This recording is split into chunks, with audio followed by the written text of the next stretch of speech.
Well, it's just stunning. It's a stirring sight, but it's incomprehensible.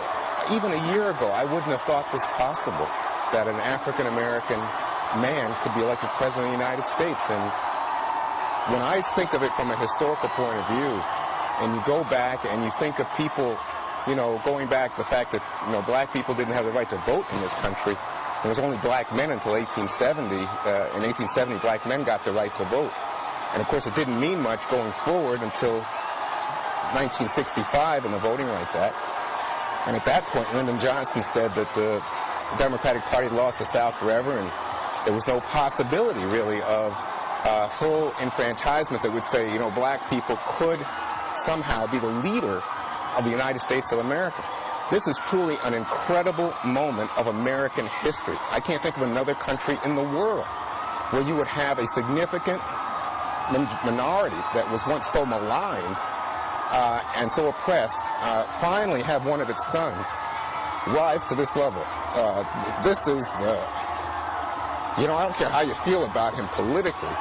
On some level, you have to say this is America at its grandest, the potential, the possibility, and what it says for our children, black and white, the image of Barack Obama and those little girls in the Rose Garden in these years to come, I think is just stunning.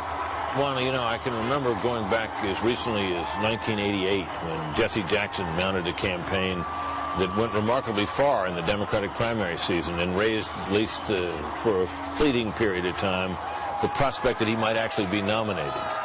And it was thought unimaginable that he could be elected, and therefore there was no chance he was going to be nominated. Just 20 years ago. What's different this time in your judgment? Have American attitudes toward race shifted that much in 20 years? Is it Barack Obama himself? What?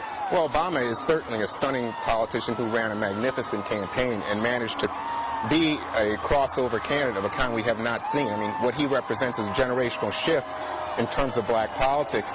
He is able to attract white voters, but in specific young white voters in a way that no black candidate has ever done. If you think about Jesse Jackson's base, it was all together in the black community with some reach out to people who were in the far left. Barack Obama's base here started with young white people, not all of whom were in the far left, but who were attracted to his idealism. And the big change, Britt, I think, is in who we are as an American people. You have today 13% of the population is African Americans, 15% Latinos.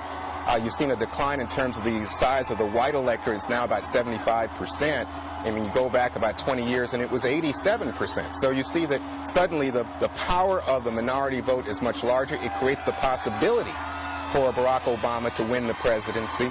And that's, but the idea that he achieved it in what, you know, I think we have properly described tonight as still a right of center nation is absolutely stunning. He had to overcome so much. I'm amazed that he beat the Clinton machine.